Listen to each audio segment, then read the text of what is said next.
C'est donc l'événement ce soir sur BFM TV. Nous sommes en direct avec le secrétaire général délégué de l'OTAN. Bonsoir Mircea Geoana. Vous êtes en direct de Bruxelles où vient de se tenir pendant 2 jours une réunion au sommet avec les ministres de la Défense de l'Organisation du Traité de l'Atlantique Nord, je le rappelle. Et donc l'OTAN a décidé de fournir des défenses aériennes à Kiev. Expliquez-nous cette décision. On a eu hier soir le ministre de la Défense de l'Ukraine, M. Oleksiy Reznikov. On a eu un dîner de travail, un entretien avec le secrétaire général très approfondi. Je dois clarifier une chose. L'OTAN, comme organisation, nous n'envoyons pas à l'Ukraine de l'aide militaire de type létal. Les alliés et les partenaires, dans un processus séparé de notre organisation, ils envoient l'aide militaire.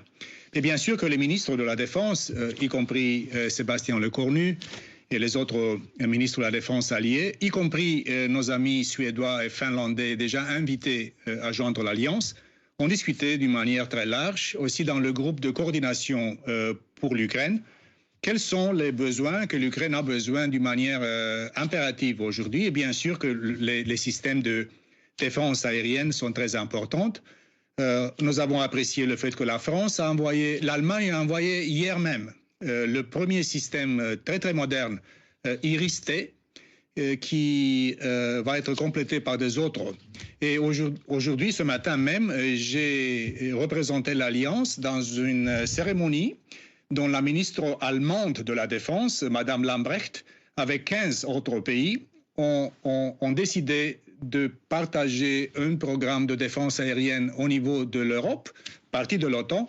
Donc, nous faisons de l'assistance pour l'Ukraine pour les choses qu'ils ont besoin, mais en même temps, nous encourageons et nous investissons davantage dans la sécurité de l'Europe et dans la sécurité de l'OTAN.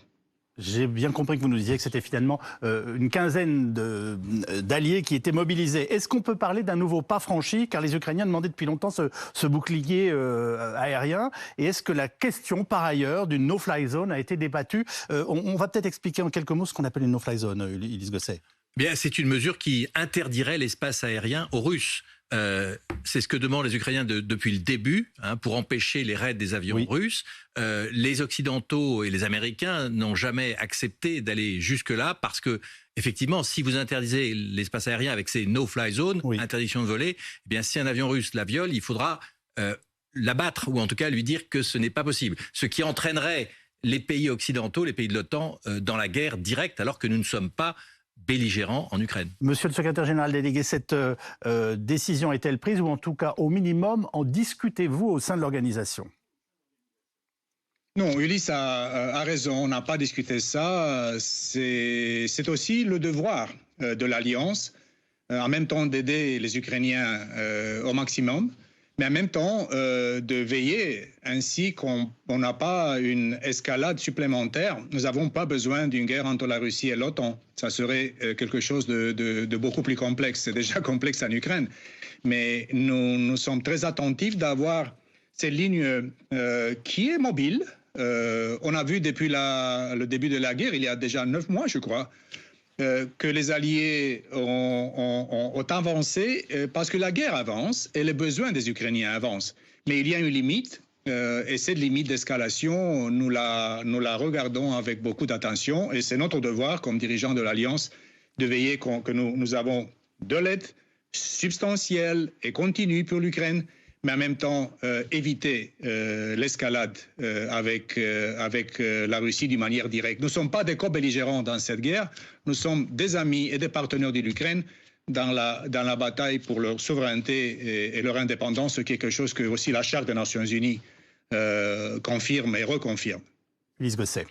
Est-ce que l'hypothèse d'une frappe nucléaire tactique, en tout cas d'une frappe nucléaire par la Russie en Ukraine, a été étudiée au cours de la réunion des ministres de la Défense, et surtout, si elle avait lieu, même si évidemment tout le monde espère que ce ne sera pas le cas, et ce n'est pas le scénario imminent, semble-t-il, mais quelle serait la riposte de l'OTAN? On sait que les Américains ont envoyé des signaux très clairs, mais au niveau de l'OTAN, est-ce que ça a été discuté pendant cette réunion à Bruxelles, et quelle serait la riposte de l'OTAN? Le secrétaire général Stoltenberg, il a eu une conférence de presse il y a quelques minutes et il a clarifié la position. les déclarations de M. Poutine et de son entourage sont irresponsables. Et c'est bien clair que s'il utiliserait une arme nucléaire tactique, ça serait un changement fondamental de la nature de cette guerre. Ça donnerait une réponse et des conséquences graves pour la Russie. Et je veux revenir sur la discussion ici chez nous. Mais en même temps, on a vu le vote à l'Assemblée générale de l'ONU. Et c'est une isolation, le vote sur les référendums truqués et illégitimes que le Kremlin a organisé d'une manière fictive et illégale dans le sud et l'est de l'Ukraine. On a vu déjà que, je crois, 143 pays ont condamné cette annexion illégale. Imaginez-vous une seconde, au-delà de la réponse très robuste et très unifiée de la part de nous, de l'Occident démocratique, quel serait le niveau d'isolement de la Russie au plan international avec des pays qui ont besoin pour avoir un peu d'oxygène économique, parce que les sanctions sont très dures de notre part. Donc je crois que le calcul de M. Poutine devrait avoir cette dimension également. Nous avons eu ce matin, d'une manière traditionnelle, un groupe de planification nucléaire qui existe ici chez nous. La France ne participe pas comme une décision souveraine que nous la respectons. On n'a pas discuté des scénarios. Et bien sûr que nous voyons du point de vue renseignement une possibilité très lointaine que la Russie pourrait vraiment utiliser une arme nucléaire tactique. Mais la rhétorique est vraiment irresponsable et les conséquences seraient sévères. Bon, on a bien compris que vous en aviez discuté, vous venez de le dire très clairement, mais la riposte de l'OTAN serait nucléaire ou conventionnelle? Donc, les conséquences seraient sévères. Bien sûr que nous sommes une alliance nucléaire. La dissuasion nucléaire, c'est notre principal objectif. Donc nous sommes des gens responsables, nous n'avons pas l'intention de communiquer d'une manière publique ou stratégique les plans que nous avons. Mais en même temps, je dois reconfirmer le fait que la semaine prochaine, on va avoir notre exercice annuel, déjà annoncé d'une manière très transparente. Steadfast Noon, c'est notre exercice annuel du point de vue nucléaire. Ça sera seulement un exercice. Et bien sûr que nous regardons de très près l'exercice que les Russes vont faire, le Grom 22. Et là, c'est très intéressant de voir quel message et quelle communication stratégique les Russes vont envoyer. Mais nous restons une alliance défensive. Nous sommes toujours en quête de la paix et de la sécurité. Nous n'avons pas besoin et nous n'avons pas l'intérêt d'escalader une guerre déjà compliquée en Ukraine dans une guerre entre l'OTAN et la Russie. Ça, c'est vraiment notre boulot ici à l'OTAN. En tout cas, on a compris qu'un plan de riposte existe, mais que vous ne pouvez pas nous en parler, ce qui peut paraître logique. Je voudrais revenir sur ces exercices que vous venez de nous annoncer. En quoi consiste-t-il ? Bon, vous savez qu'il y a un nombre de pays alliés qui ont une forme de collaboration sur la dimension nucléaire de l'Alliance. Nous sommes et nous resterons une alliance nucléaire ainsi que les armes nucléaires existeraient sur cette planète. Et il y a un exercice avec nos alliés américains et britanniques, qui sont les deux pays qui ont des armements nucléaires. La France fait partie de l'OTAN, mais ne fait pas partie de ce groupe de planification nucléaire. C'est l'indépendance stratégique que la France a choisie depuis des décennies. Nous respectons ça.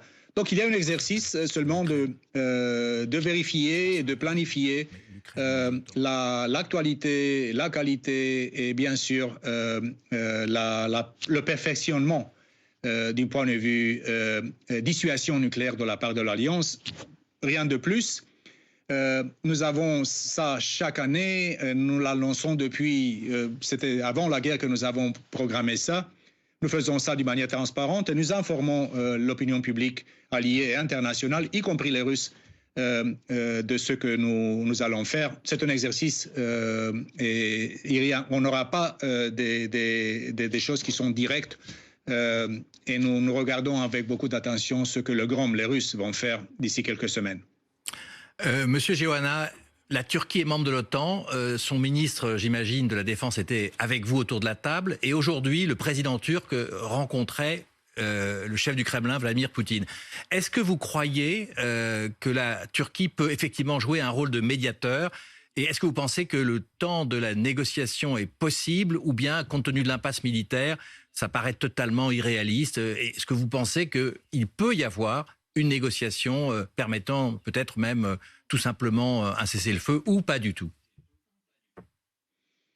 Du point de vue politique, je ne vois pas, au moins aujourd'hui. Et je regardais l'interview hier du président de la République en disant qu'un moment devrait venir où les conditions politiques seraient réunies afin d'avoir une négociation entre les deux parties.